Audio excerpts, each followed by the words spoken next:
In this documentary, we will see in depth what school culture is and some important aspects.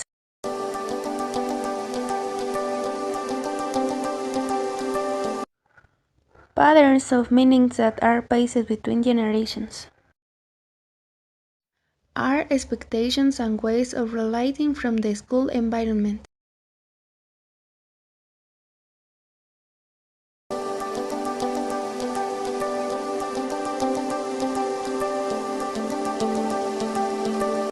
During the observations we made at Miguel Hidalgo y Costilla School, we were able to be witnesses to different events.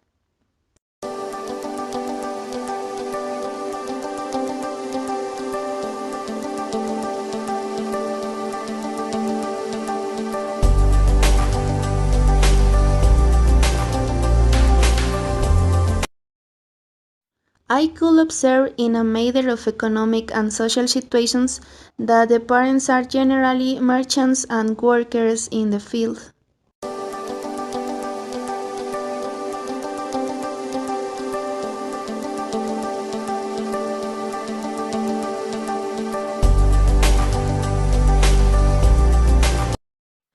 One of the teachers mentioned to me that there is a great participation of teachers and parents in festivals, although they are not very expensive.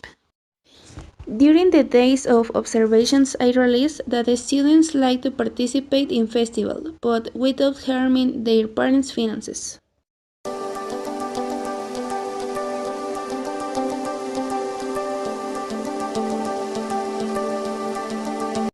Another aspect that I noticed was that all the students moved to the school and home on foot, as their economy is not very favorable.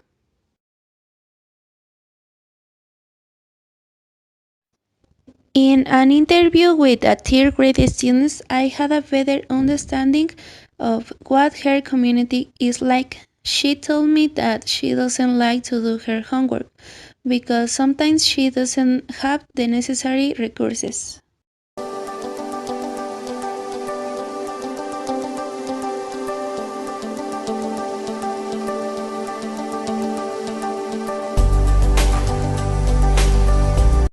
And so finally, also during the observations, there was an activity where students comment that in their community they are very violent and sometimes with rebellious behaviors.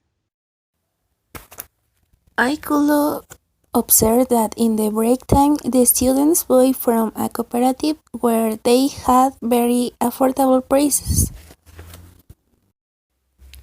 Classrooms to teach are for with two classrooms to first grade.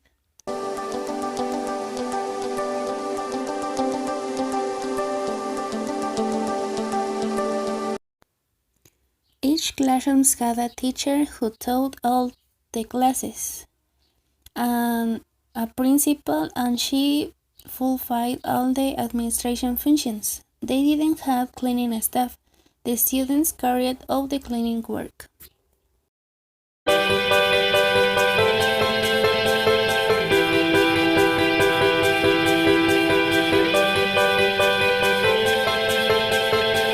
At the following school, I didn't have the opportunity to closely observe school culture due to the COVID-19 pandemic, but I did who told me a bit about his education and school culture during the 70s.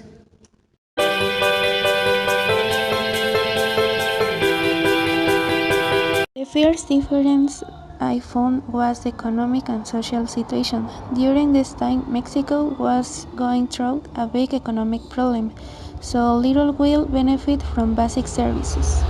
So, how can I observe in the first school many of the parents were farm workers?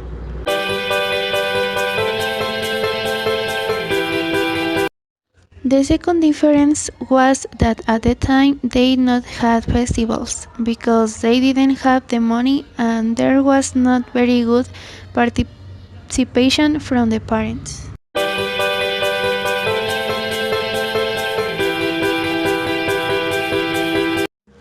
During this time the students also walked to get to the school and it was also safer.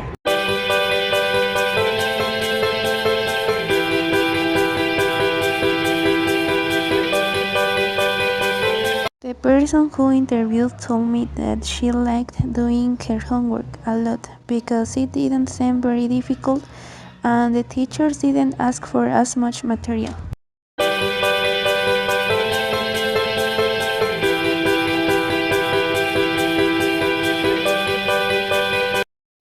The person I interviewed told me that during that time women were very submissive and machismo was very present. It was seen in the other school by the community in which it was located.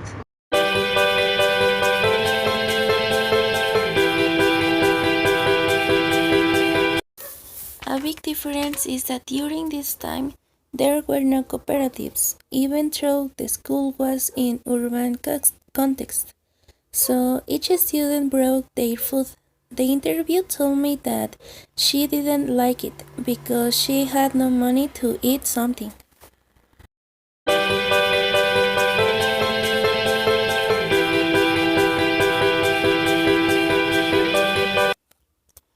As for the interview told me that she had a teacher by subject, and for the classroom it had a big difference, is that the benches were in very good conditions and all the material was kept inside the classrooms. Finally, I think that each school has its context.